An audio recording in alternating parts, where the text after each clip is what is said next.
Everybody's got their hat off today.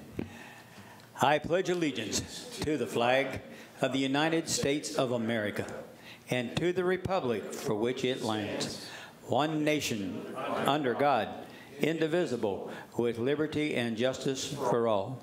Thank you. Thanks, Danny. Commissioner Valentine is on his way. Is there any additions or deletions to the agenda? No, sir. Is there a motion to approve the minutes from the last public business meeting? So moved. Second. All in favor?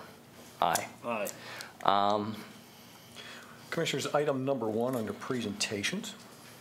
We have a scheduling conflict tonight, and we will have to reschedule with the folks from Allegheny College of Maryland sometime down the road. All righty. Moving on to item number 2, we have hazardous waste collection report. Sierra Wigfield, welcome. Good evening. So on September 9th, at the Allegheny County Fairgrounds, we had our Household Hazardous Waste Collection Day. We started at 10 o'clock in the morning and we ended at 3, and we collected 8.3 tons of household hazardous waste, which was really good. 2015, I only collected 2.1 tons, so it was, and we had 3 times as many cars, so it was really good. We got the word out there, and I think we collected a lot of stuff that's now it's not going to be in our landfill or in our streams or anything. We collected paint for the first time ever, which contributed to the volume of cars as well as the volume of waste collected.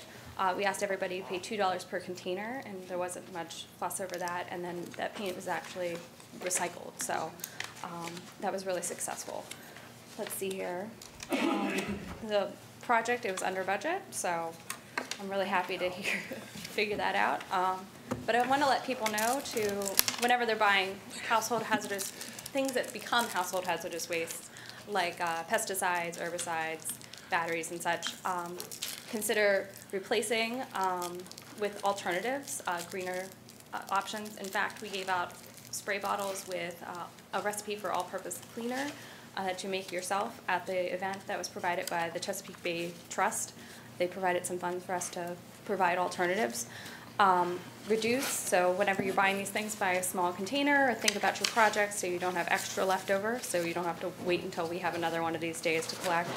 And also dispose, so keep your items that are household hazardous waste in a safe place at your house, away from children's and pets, and label them properly so you can gather them up when we have another event like this, hopefully in the future.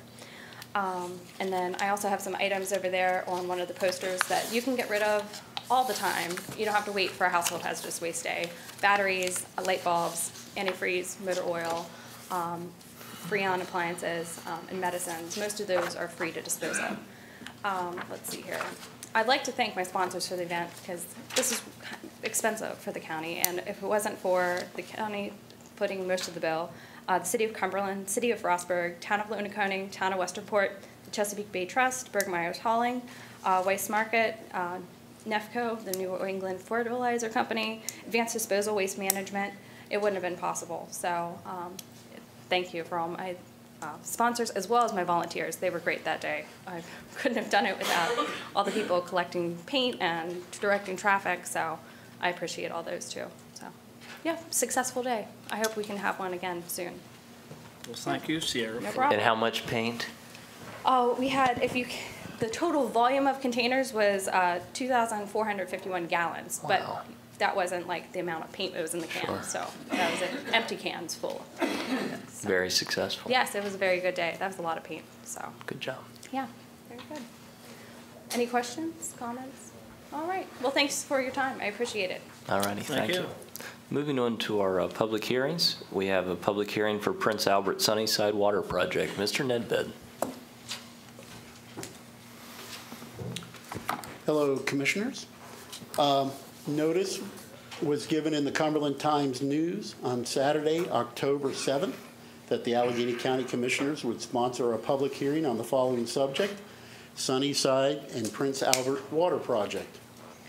A background on the project was provided on the county's website all this week and a few days last week, and paper copies are now available on the table here and also by the entrance. The water lines for the Prince Albert part of the project have been installed, and 3,705 linear feet of 8-inch PVC pipe, 405 linear feet of 6-inch PVC pipe, and 9 hydrants have been installed.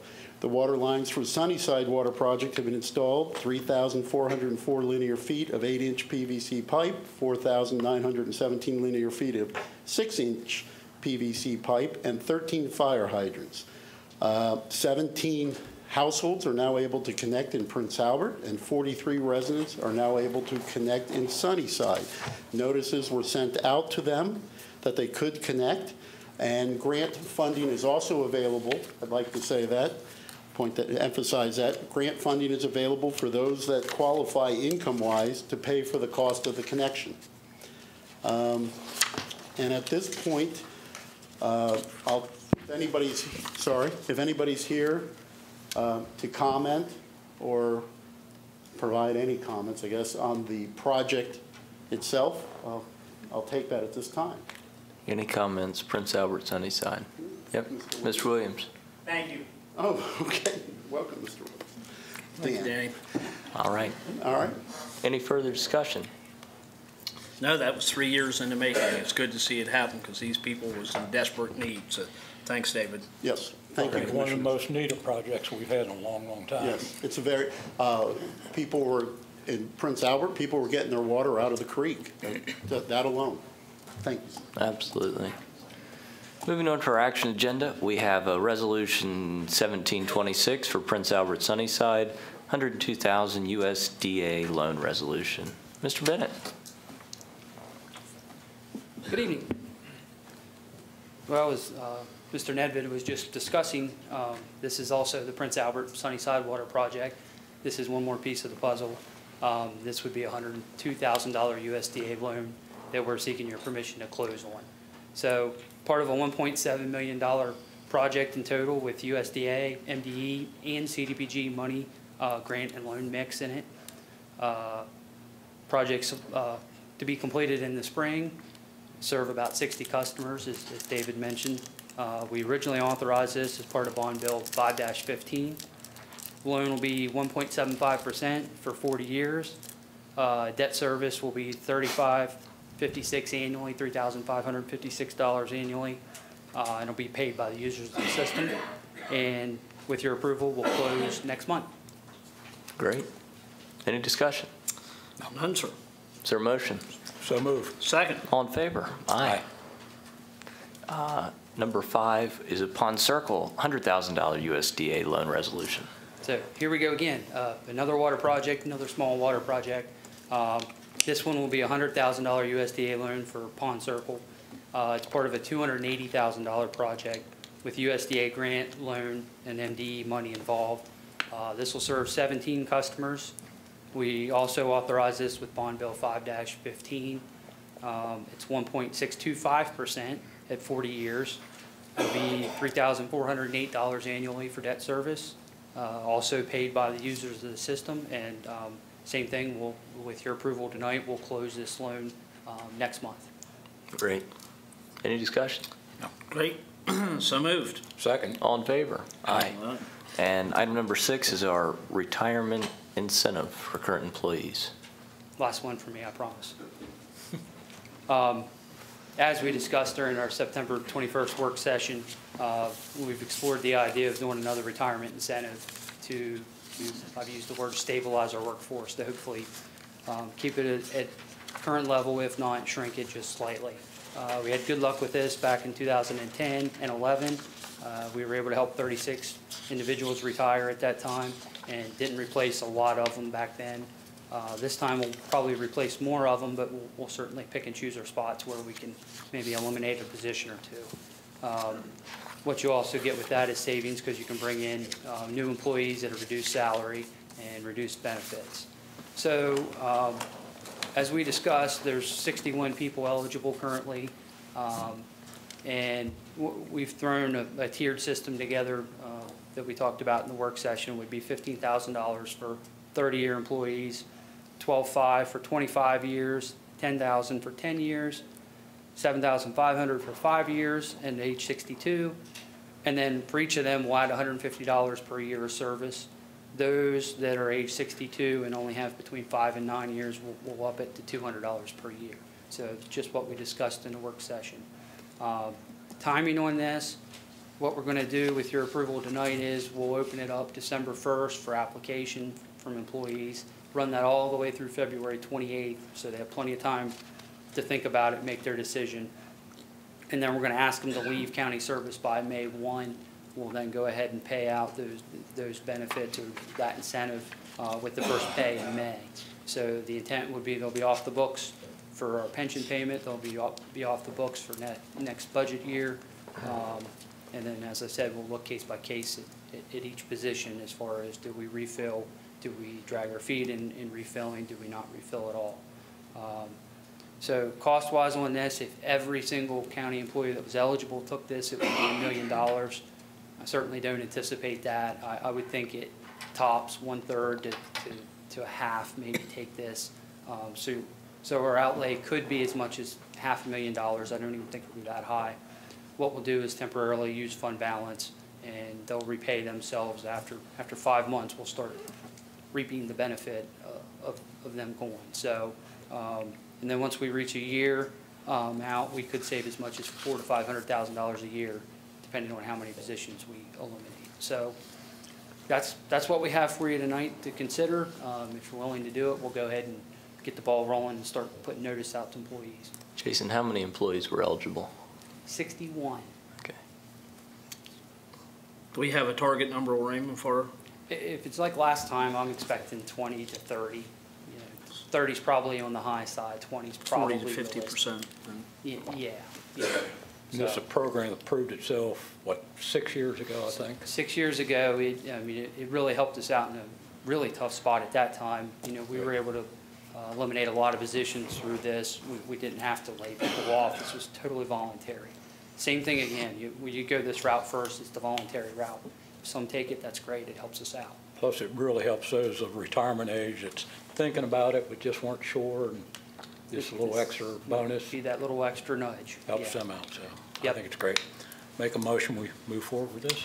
Second? All in favor? Aye. Thanks, Jason. Moving on to item number 7 is the State of Maryland Rural Legacy Program. Mr. Dorsey.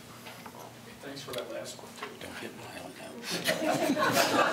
I'd like to request the Commissioners, Authorized Commissioner Shea to sign an agreement of sale and a deed of easement pertaining to a 104-acre parcel in Election District 29.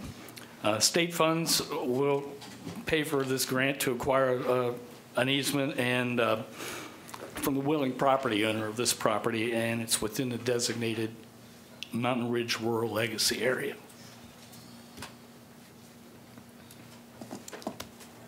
So Is there any discussion besides Mr. Dorsey's retirement? No discussion, sir. I don't like these programs, so we'll just wait to the vote. So. Is there a motion? So move. I'll second it. All in favor? Aye. Those opposed? Aye. And thanks again. Thanks, Dave. Now you can retire. But not tonight. Item number 8, we have 2018 Capital and Operating Assistance Grant. Mr. Roy Cool. Good evening, Commissioners. This is simply the annual grant that keeps our buses and our all-trans system operating.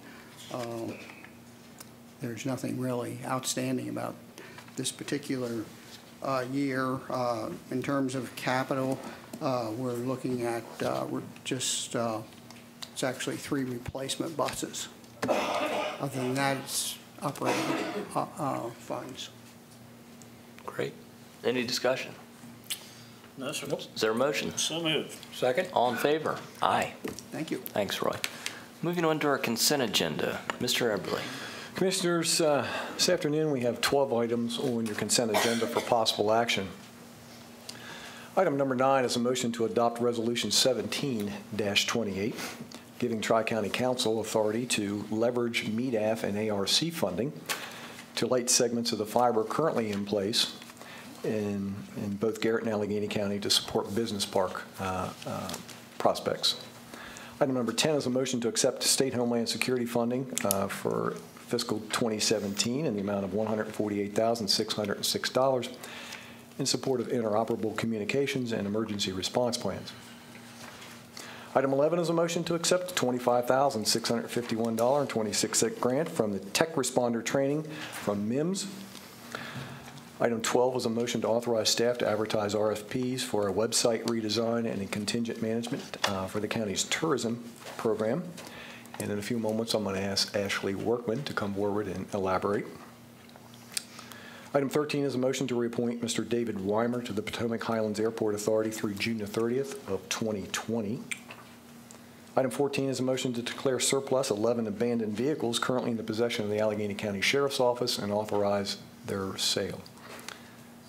Item 15 is a motion to declare surplus to the county's needs 4 buses from the Transit Division and authorize their disposal by auction. Item 16 is a motion to accept a $5,000 grant on behalf of the Allegheny County Sheriff's Office from the Governor's Office of Crime Control and Prevention to support school bus safety. Item 17 is a motion to accept a grant of $10,000 on behalf of the Sheriff's Office in partnership with the Health Department for illicit opioid enforcement programs. Item 18, Commissioners, is a motion to award the purchase of 2 dump trucks to Freightliner of Hagerstown in the amount of $257,028. Commissioners, this award amount also includes the warranty for each vehicle. Item number 19 is a motion to execute an MOU with the Allegheny County Board of Elections to support their use of the county office complex for early voting for both the primary and general election in 2018. Item 20 is a motion to approve the contract renewal with Vision Benefits of America through June the 30th of 2019. This is an elective benefit for employees, and 100% of the cost associated with the benefit is paid by the employees. Commissioners, before we entertain a motion and a vote, may I ask Ashley Workman to come forward and speak to us about one item on the agenda related to tourism. Good evening. The Office of Tourism understands the importance of keeping pace with emerging technologies and customer preferences. The current Allegheny County tourism website, mdmountainside.com, is 14 years old. It is built upon a business structure and strategy that no longer supports our efforts, and more importantly, because this is very critical, is a non-responsive website. A responsive website means that your visitors can view the content and interact with it on any type of device, your mobile, your tablet, your desktop. 63% of the visitors that are coming to our current website are mobile and tablet device users, which means we have not and are currently not communicating effectively. We are excited for the opportunity to begin rebranding Allegheny County Tourism, and digital is going to play a big role in that. Engaging, dynamic, visual are all words that I would use to describe what is ahead for our new website, which we hope will empower and support our stakeholders in the tourism industry and inspire and excite our visitors to this county. Tourism strategy will be to serve the visitor, which in turn serves our businesses and ultimately our community. Thank you. Thank you, Ashley. Great. And a quick timeline on this one. Yeah, hopefully. Okay. 6 to 9 months, so All right. Thank you. Good. Guy Winterberg with Tri-County Council, did you want to come and speak on number 9? Sure.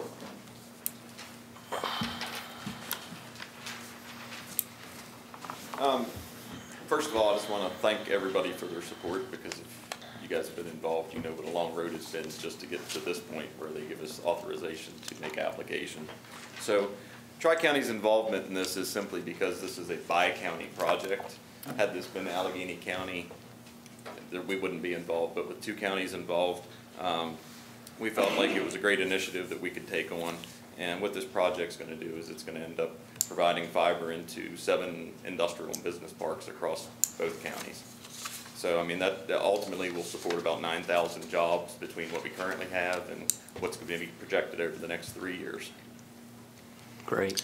Much needed. Quite a fight, hey, to say the least. Agreed. I appreciate everything you did. In fact, all 3 of you were involved from the beginning. And again, this is just to the point where they allow us to make applications. So at that point, we're moving the project forward. So. Plus, I think everybody needs to recall numerous years ago, state of Maryland received a pot of money to get high-speed internet to rural areas.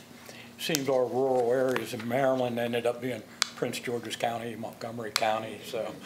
So finally they decided that we're not west of Maryland, we are western Maryland, and so money's finally coming our way, thanks to God. Well, a lot of that previous project focused largely on just the public sector, and this is all about the private sector and trying to bring this access to the same access that the public sector has. The other part that I didn't mention is this is actually a big part of downtown Cumberland. And you know, Cumberland had a grant a few years ago to put a fiber ring in downtown Cumberland, and the public portion of that's been lit for some time. This would also go a long way in making downtown Cumberland have fiber available to most of the businesses. Now, Guy, with this application, when we are successful, you'll have the opportunity to complete a splicing exercise on how many miles of fiber that's currently in the ground but not lit.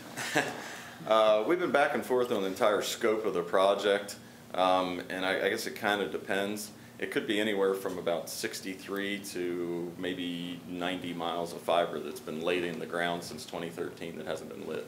Okay. So it's a bunch of fiber that's being underutilized. Great. Very good. Thanks, Guy. Commissioners, that's all I have for you on your consent agenda. Have a motion? Any further discussion? No. Is there a motion? So moved. Second. All in favor? Aye. All righty, moving on. Mr. Everly. Commissioners, last Thursday and Friday, I had the privilege of, once again this year, participating in MACO's affiliate conference for county administrators. I was joined by 9 of my colleagues around the state, and we had an opportunity to be hosted by Garrett County. And I bring this up only because a portion of our activities last week included a tour of a working strip mine here in Allegheny County and a tour of AES Warrior Run. We had an opportunity to be joined that day, and I want to give kudos to Commissioner Brody, who joined us at the strip mine that day and gave the entire class a 20-minute tutorial on everything that they were seeing that day. Thank you, sir. And we heard from your friend Ken Decker in Kent County, who sent you a thank you note today for participating. So, Very good. Commissioners, that's all I have. Mr. Rudd. Yes. There's a required notice when you have an executive session, which the commissioners had. There was a closed session held on Thursday, September 21st, 2017 at 4 o'clock in room 424. The Board of County Commissioners at a meeting convened on Thursday, September 21st, 2017 at 4 o'clock p.m. voted unanimously to go into a closed session. The meeting time and place and the purpose of the meeting were provided in a public notice distributed on September 19, 2017. The notice was provided in the same manner and also to the same entities as received the Commissioners' regular business meeting notices. The meeting was closed in accordance with the General Provisions Article of the Annotated Code of Maryland, Section 3-305, and the purposes for which the meeting was closed were as follows. 1, to consider a matter that concerns the proposal for a business or industrial organization to locate, expand, or remain in the state.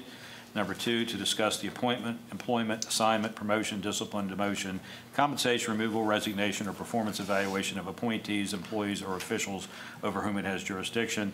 And 3, consultation with counsel to obtain legal advice concerning the matters referenced in 1 and 2 above. The Commissioners first discussed negotiations between the county and Delfest LLC for a 5-year contract for the Delfest Festival. The Commissioners discussed with staff, that being Paul Kale, Public Works Director, and County Attorney William Rudd, the various proposed contract language and the respective positions of the parties. The Commissioners then voted concerning offers to be made about various contract provisions with instructions to Paul Kale and William Rudd to communicate those positions to representatives of Delfest. There was no further business to be conducted in the closed session, and therefore, upon motion by Commissioner Brody, seconded by Commissioner Valentine, and duly carried, the meeting was adjourned at 4:38 p.m. Present during the entire meeting were Commissioner Jacob C. Shade, Commissioner Creed V. Brody Jr., Commissioner William R. Valentine, County Attorney William M. Rudd, and Paul Kale, P.E., Director of Public Works. Mr. Kale participated by telephone. Cindy Young, Secretary to the County Attorney, was present to take notes and prepare the minutes. There was no one else present. Thank you. That's the notice. I have nothing further. We have voted to release those minutes. They have been. So those are available at request. All right. Very good. Commissioner Valentine. Just real quick, my day started in Annapolis. And to the sheriff's deputy that just came in, if you get a report of a low-flying, unidentified object that had my license plates on it, disregard that call. Get him. We had another meeting of the Kerwin Commission today that's dealing with the future of education. Very good meeting. Our final report is due at the end of December. Speaking with other commissioners on that commission, I don't think it's going to be complete at that time. I think we're going to need an extension. I mean, we're almost the end of October, and there hasn't been one discussion about the cost of proposals. And personally, I don't like to hand out proposals on anything without knowing what the cost is going to be also. Plus, some of the proposals seem a little bit ridiculous. Gentleman today, his idea to better education was to have one-on-one tutoring with approximately 17,000 to 18,000 students. Cost of that would be over $1 billion. Personally, I always thought in school your one-on-one tutoring came from somebody by the name of mom or dad. So I don't think that proposal is going to go too well, but don't be surprised if our final report doesn't get delayed a little bit. Great. Great. I only have two little things. First of all, thank you, Dave, for getting me up here. I did get to be a speaker to the conference with administrators. It's something I'm very proud of because I'll say it again, I've said it many times. Coal, regardless of what anyone thinks, is still the backbone of this county and still what pays for everything in this county. It's about an $800 million a year impact to this county. I can say that again if you like. It's about $800 million a year total impact to this county. So when you got people that's never been in around nothing and you get to explain the 200 years that we've been doing that in this area, that's pretty impressive. And it was a very good group. It was a very understanding group. They actually understood what we was doing, the purpose. Very impressed. The next little thing I got to do last Wednesday, and I think Heather was involved in that for some reason because they mentioned her, is I got to go out to the animal shelter and take a tour since they're way underway, and they are doing, in my opinion, a fantastic job. I was very impressed. They took me through their new building, or their upgraded building. It used to be the sheriff's department. I didn't recognize it. The place was, contrary to what I hear here all the time, was very clean. It was very orderly. It was fantastic. So kudos to them. They're doing a good job. Did you take home another dog, Commissioner? I did not. The last time I went out for a visit, I left with a dog, and my wife told me when I went out this time, no more dogs. I did too. There was lots of nice adoptable dogs there. It's kind of a shame that people were not responsible for their animals. That's Actually, really a shame. Creed's wife told him if he brought another dog home, the dog could stay. And I'd have to pound it. So. Thank you, sir. There you go. That's good. We have two elected officials, Delegate Mike McKay, welcome. Oh, there he is. And Board of Ed member Tammy Fraley, welcome. There we go. We're looking forward to having the governor here tomorrow. I think that he's made a commitment to Western Maryland, and not just he himself, but many, many cabinet secretaries. Secretary of Labor was here last month, and I know the Secretary of Commerce was here and has been helping with some issues in the past couple of weeks. So it is nice that they can be responsive when we have an issue and be able to work together. 2 weeks ago, we brought up the issue about the election night results, that they weren't going to release the precinct results to the press until a couple weeks later because they were all unofficial. And so thank you to our election board for taking up that battle and moving that forward, because they're going to review that and reverse that policy. So it'll be the way it's always been with the precinct results, and that'll be available to the media and in pretty transparent manner. So with that, welcome. Thanks for coming. I would like to say that we are all committed to Delfest, and we're happy to have them here. I speak for myself and every member of county staff that we want the festival to stay here. We want it to grow. We want them to have a second festival here, and we're willing to do that. So with that, we have some folks that are signed up to speak. If you got here late and want to speak, just sign in now. Anyone else? We have 3 people signed up. Okay. First, we have Ed DeWitt. Thank you very much, everybody. First of all, I'm a very nervous public speaker, so bear with me here, guys. I should pull out my notes, what I wrote down. I have been involved with Delfest for 9 out of the 10 years it's been here. I've been very happily behind the scenes involved for 9 of the 10 years. I'm here just to voice, for the same reason so many of my friends are here tonight, to voice our concerns about what we've been hearing in the media.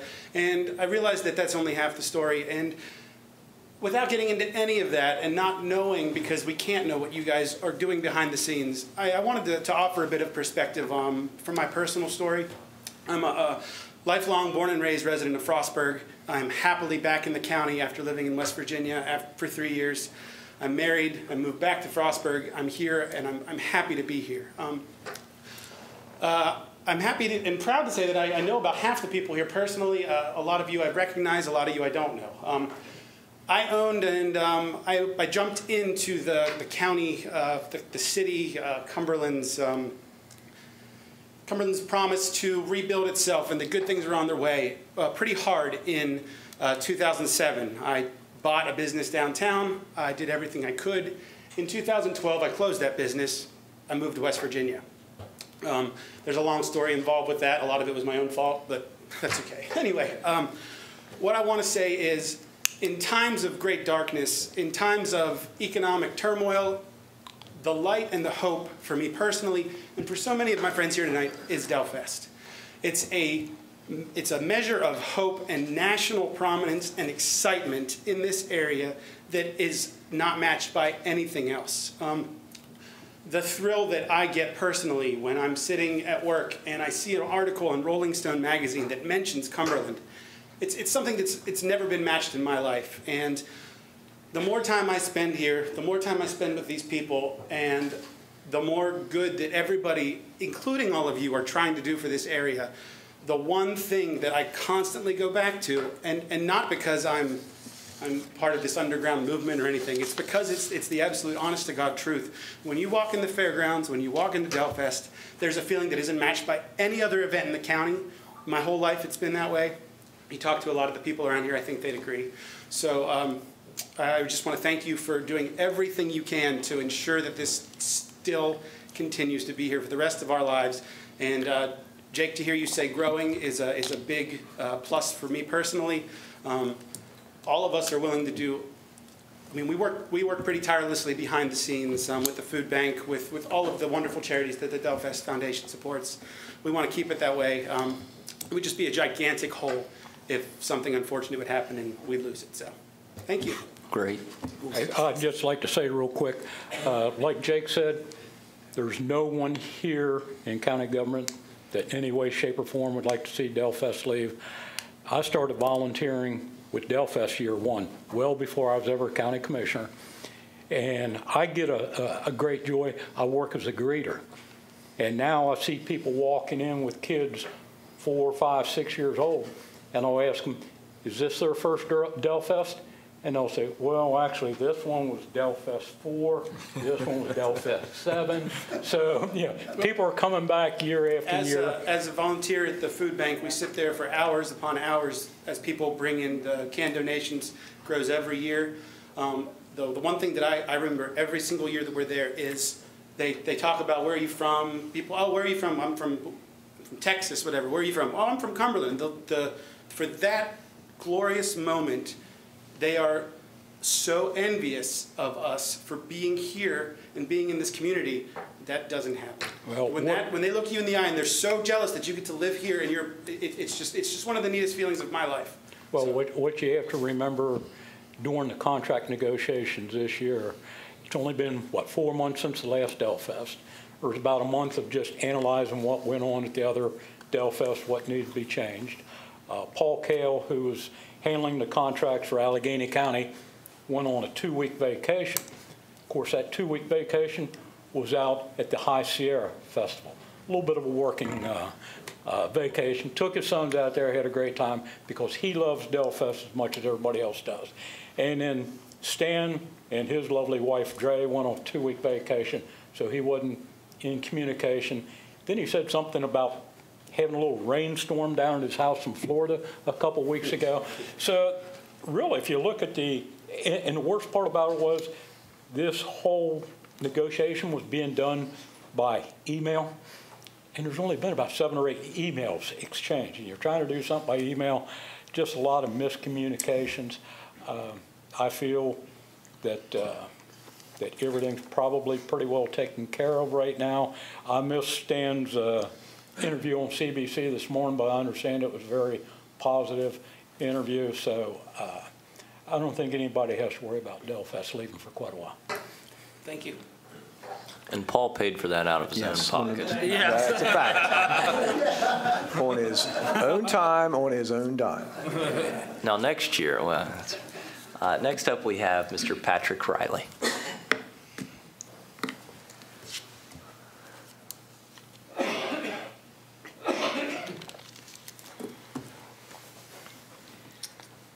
Thank you very much for your support of Delfest. I'm a Garrett County resident, but I own property in Allegheny County here, and I'm employed in Allegheny County.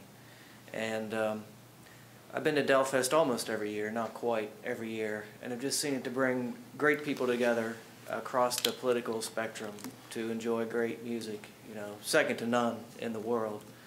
And want to encourage you to stick on the path of supporting the organization, and encourage to hear there may be more than one event a year related to Delfest. So thank you very much. It's what we're hearing. We're hoping so. Have we got a picture to put up on the screen here? I don't think so, Commissioner. Don't think so? Okay. I'm not. And speaking of pictures, the gentleman in the back, he is the Delfest photographer.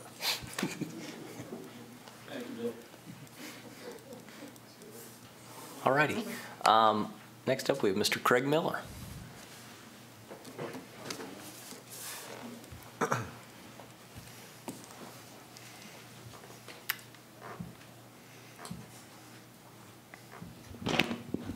Thank you, gentlemen. I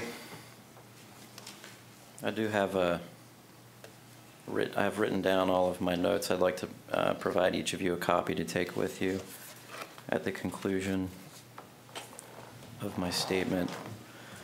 I have a few questions as well on behalf of Delfest and on behalf of some of the procedural protocols that are followed by the county. Delfest celebrated its 10th annual event in May 2017 and is looking forward to number 11 Memorial Day weekend 2018. In addition to the tens of millions of dollars the fans have poured into the local economy, the Delfest Foundation will have given away over $500,000 to local charities after distributing this year's proceeds. The McCurry family has shown that they have a personal interest in where this money goes. It's not just about writing a check every year. Every year, Del and his family visit charities, hear their stories, ask what they can do to help. They even donated their labor to a Habitat for Humanity house build in our community. Excuse me. Hundreds of locals volunteer every year at Delfest, make all of this possible. Plus, the Delfest Foundation Board is made up of locals that care about the community. All of these folks should be very proud of the good that they do in helping those in need in our community. The foundation has donated to quite a few charities, including the Union Rescue Mission, the Allegheny Health Rate, Associated Charities, Imagination Library, the Family Junction, Habitat for Humanity, HRDC, Teen Challenge, Hot Rod Association, Hot Stove League, Mission of Mercy, Tri-State Community School for the Arts, Metropolitan AME Church, Christ Lutheran Church, Frostburg Community Food Pantry, Georges Creek Men Association, Our Lady of Mountain Parish, LaVale Methodist Church, Mount Savage Community Food Pantry, Crest of Town Athletics, The League, A Children's Place, Legal Aid, Western Maryland Food Bank, Summer Lunchbox Program, Family Crisis Resource Center, Jane's Place, CASA, the CASA, the Fiddle Competition that's held up in Frostburg, Presley Ridge, Resource for Independence, Queen City Football Foundation, Community Trust Foundation for Bridges to Opportunity, Hope Homes and City Reach, Friends Aware, Tri-Teen Challenge, and Habitat for Humanity. It's quite a few. The overall exposure Delfest has brought to Allegheny County, like my peer, Mr. Ed DeWitt, so graciously and thoughtfully identified to you folks.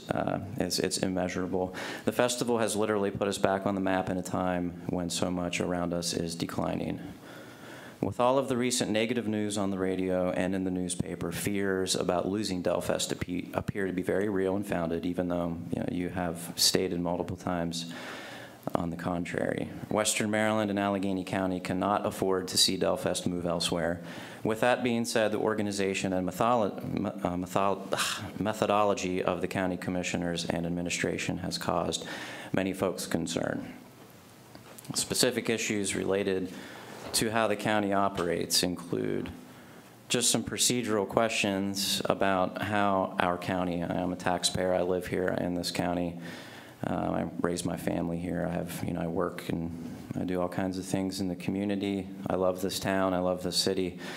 In saying that, I ask these with all due respect. Since each of you are part-time commissioners, how do you prepare, or more specifically, who prepares you for major decisions?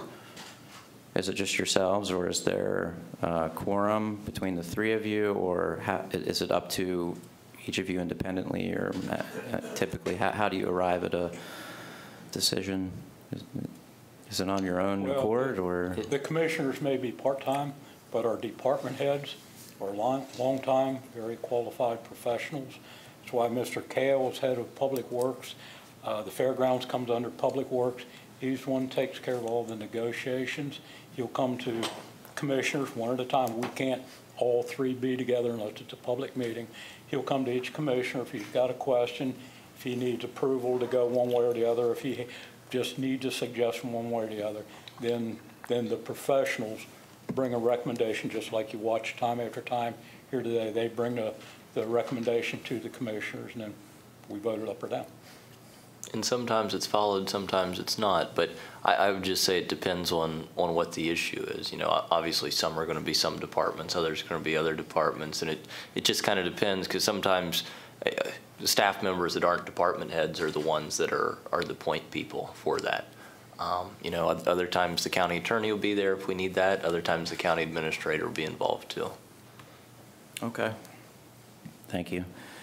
Other than Dave Eberly, who else serves in a senior advisory role to the county and to the commissioners? Can you name them specifically? All department heads, and Bill Rudd, yeah. Paul Cale, Jeff Barclay, any department head we have. To follow back on your last question, the 400 employees we got, I probably know personally 350 of them. So anytime we got an issue with anything, and I'll give you an example on this, and I've really stayed in the background on Delfest. I've only been out 2 years of the 5, I've been 7, been for 5.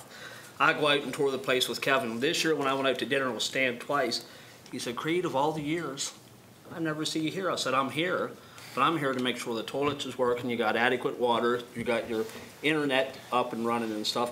I don't need to be out on a stage patting myself on the back, because I don't like people that do that. That annoys me. If someone's doing their job, they don't have to prove it.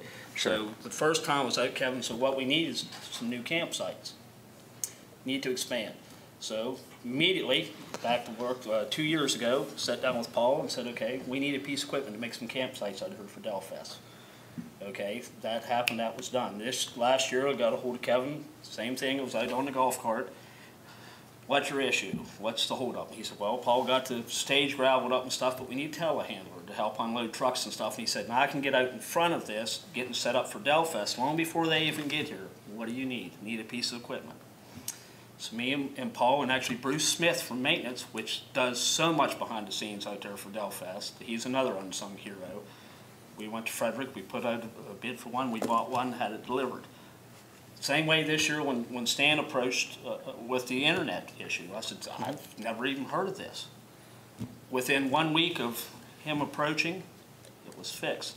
So I guess there's so much that goes on behind the scenes that people don't see that just kind of amazes me that it got to the point that it got.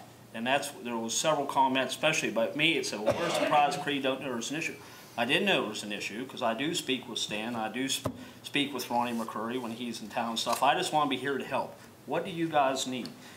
Both commissioners and our staff are the exact same way. So I was kind of knocked in the jaw when I heard that we're against them or trying to run them out, because I thought, well, we've spent in excess I can think of in the last 2 years about $150,000 of our money to support a festival just in little stuff. That's just little stuff behind the scenes. So I don't want the crews of guys we keep out there, because I gotta remember, that's my background. Well, I know that wireless, that was pretty expensive. I know that, yeah. But thank you for all. I mean, I've been to every single one. Right. Yeah, and we'd like continue, it. you know, year after year, it just gets better and better, you know, so thank you for my that. age, he's one of the greatest guys I ever talked to in my life. Hey, they're good old boys, man. Really, here at the They're county really level, good people. The staff and the commissioners, it's more like family dealing with each other rather than a commissioner and staff member. One year, there was a heavy rainstorm out at Delfest. They had about 2 hours worth of music left to go, but it got so sloppy out there. Yeah, Kevin gave me a call and they said, I found a guy that can bring a large load of sawdust, but it's going to break our budget. I said, give him, bring it, so the concert goes on. Another year, Deep Canyon Rangers were ready to play. Rainstorm came up. It was going to take them beyond curfew. There again, Kevin called and he said, hate to ask you to be the bad boy on this, but can we break curfew? I said, sure. We got thousands of people out here waiting to see Steve Martin perform. Yeah. Let them go. So, I mean, it's those things that, you know, every commissioner up here has done things like that that you never hear about. It just staff gives us a call. They need help on something. We'll take it. And if we take a smack on the back, okay, that's fine.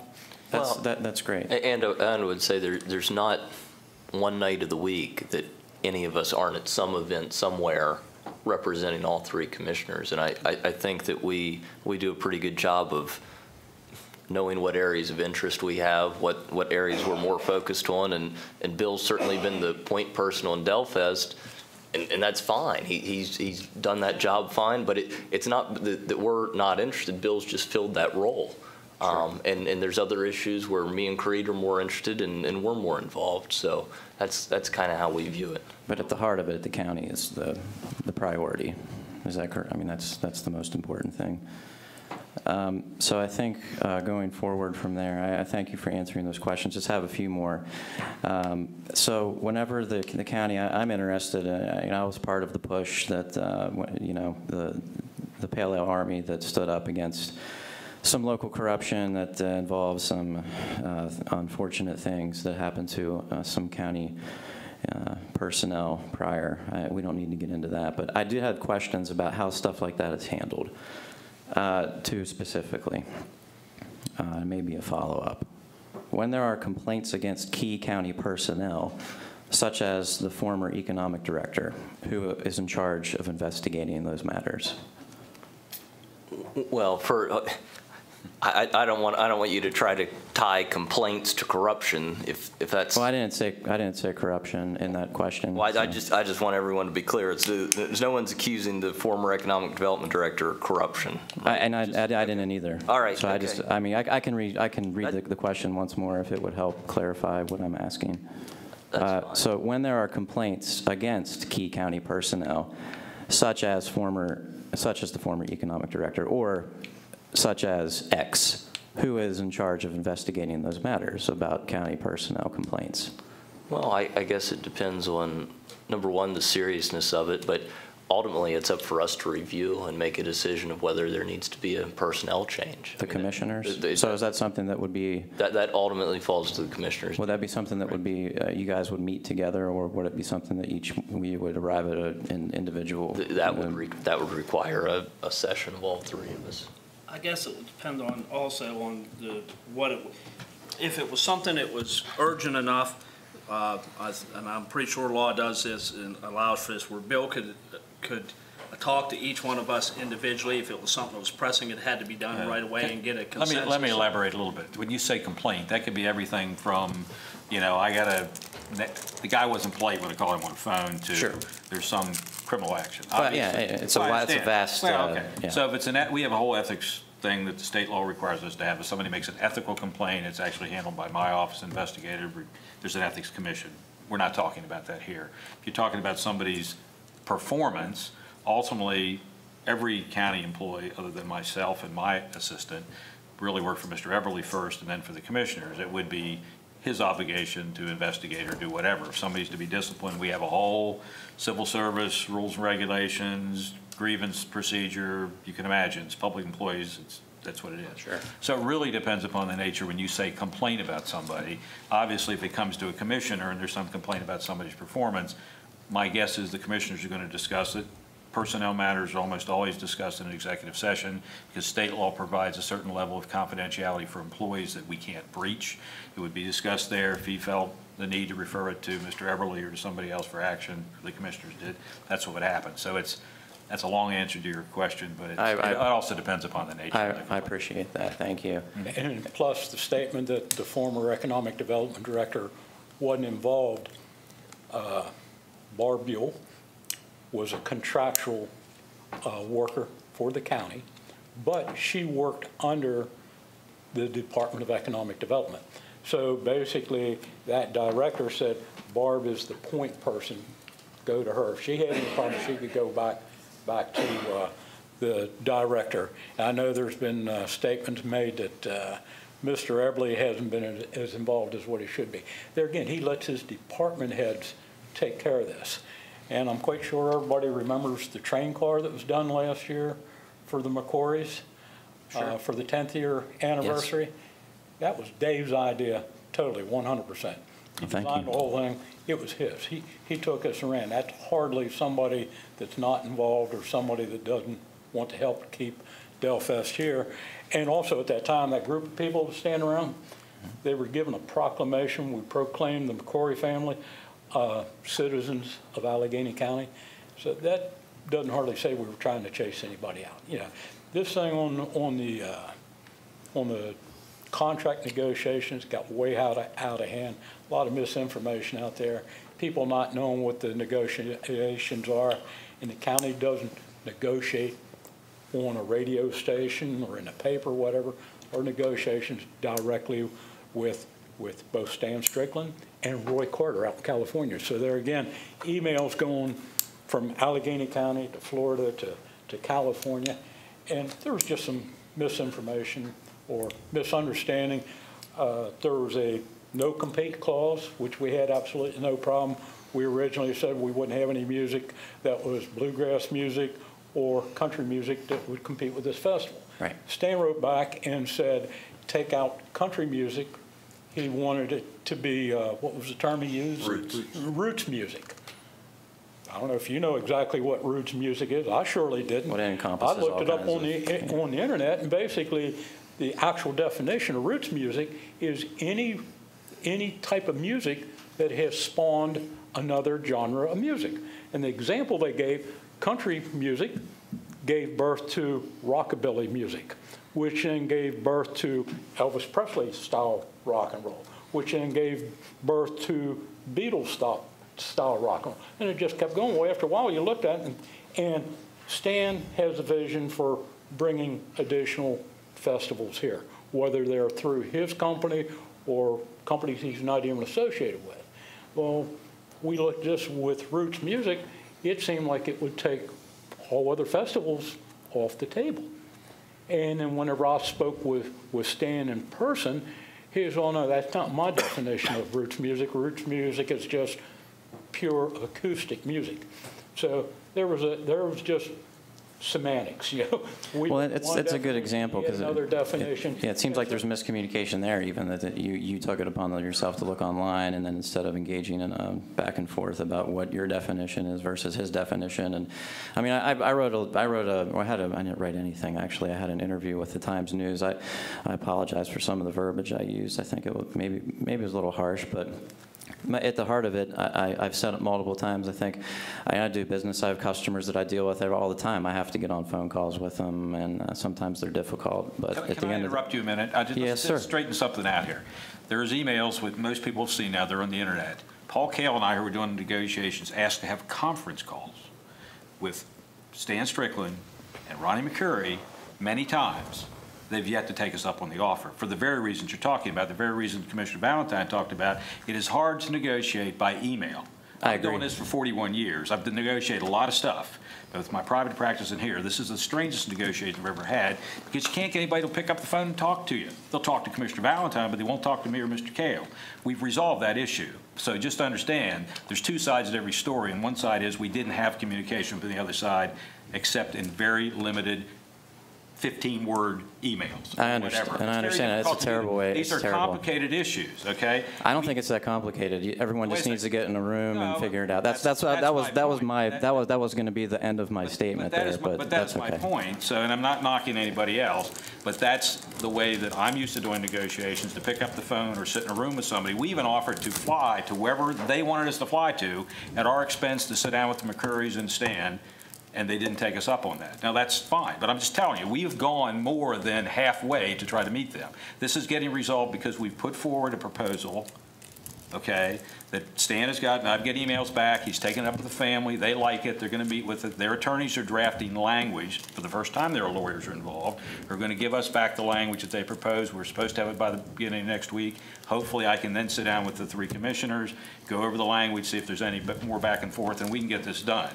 But talking on the radio and coming in here is not very productive. And I understand, I'm not knocking you guys. You're very supportive of the festival. You know my son. You know he's supportive of Delfest. Sure. And look, everybody here wants to see Delfest succeed. But the negotiating strategy from the other side has been bizarre at best. We hope we can get this done. I think everybody's productive. Everybody here is supportive. And that's just what we need to have happen. I agree with a lot of that. I appreciate that. One other thing everybody has to remember with the contract negotiations, in the past, it was very simple because the only thing the county was saying, all right, we're going to put down so many ton of gravel, we're going to have the grass mowed, we're going to supply water, sewer. That was basically it. What's happening with the festival now is it's growing, and Stan's got a vision to grow it a whole lot more. I like his vision on this. So the county's portion of it was no longer just what Public Works has done year after year. And in previous years, Paul and Roy Carter could sit down, they could have the new contract ready in an hour or two. It was just very simple. This year, there was a lot more elements brought into it. And some of it was just lack of communication because of the distances between, I know Paul, even in one of his emails, said, if you can give us a place where you're going to be on a certain date, we'll come and meet you wherever that's going to be. Because it's sort of hard to catch up with Stan. It's Sure. hard to catch up with Roy Carter. I understand, and it's good that you guys are reaching out and doing that and extending olive branches, and I think the other side should do the same. I mean, that's good business, But to me, my perspective, my own personal perspective, is that they're a customer to the county, and that the customer's always right. That's just my perspective because that's how I deal with the people that I work with in my line of work. But that's okay. Thank you very much for fielding my questions. I had one more for tonight before I go. Do you support a multi-year agreement, and are you willing to go on the record tonight to answer that? I would like to see it be a 10 or 20-year contract. I mean, that'd be great. Thank you. Absolutely. That's what I sat down with lunch with Stan, and it was right before Delfest. It was in May. Said, I'd like to see this be wrapped up by August 1st, a 5-year deal, because let's get this done. So. Thank you. Absolutely. And Craig, I know you know these, but the Dell Commission made some recommendations earlier this year, and one was they wanted a list of tourism and public works, what they did for Delfest. That's been provided. The Dell Commission can meet with the Dell organizers once a year. I'm sure that'll be moving forward. Number 3 was reserving half the amusement tax for Fairgrounds. That's done. Pursuing opportunities for future festivals. Absolutely. We've said that we're going to give free rent the first year of a second festival if they do a fall one. Number 5 was hiring Barb Buell's Delfest liaison. Specific duties and definitions need to be determined, and obviously that hasn't been decided yet. That there was a dollar figure put in place at $5,000 for Delfest. If that's all she would be doing, if she's going to have more duties, then we're going to have to work on that. Completed Delfest economic impact study. Happy to do it. Obviously, that's going to need both sides working together and putting that money in place. You can't shut that part of it off. No, never. Number 7 was the $15,000 for television. We're still committed to that. 8, conduct a kickoff concert at the multi-purpose building. That'd be up to Delfest. Expand Wednesday night at Dante's in Frostburg. That'd be up to Delfest. Add a performance in downtown. That'd be up to Delfest. We're not putting any of these in the actual contract. Add performances to the fair. Again, that would be up to them. And placing some posters around, reaching out to state officials. Obviously, I think our new tourism director would be happy to do that. So I think we've addressed them, and we're happy to meet more than halfway. It is difficult when we've reached out. I've personally reached out and haven't been able to meet or talk with Mr. Strickland in person. I'm sorry that happens. You know, I don't like that. I don't have any animus towards him. Sure. We still want to get a deal, and you know, I was happy to meet with you, and I'm happy to meet with anyone and discuss this. So, with that, is there any? Are you finished, Craig? I just want to thank you all very much for your time and taking my questions. Thank you. Thank you. Great. All right. Sure.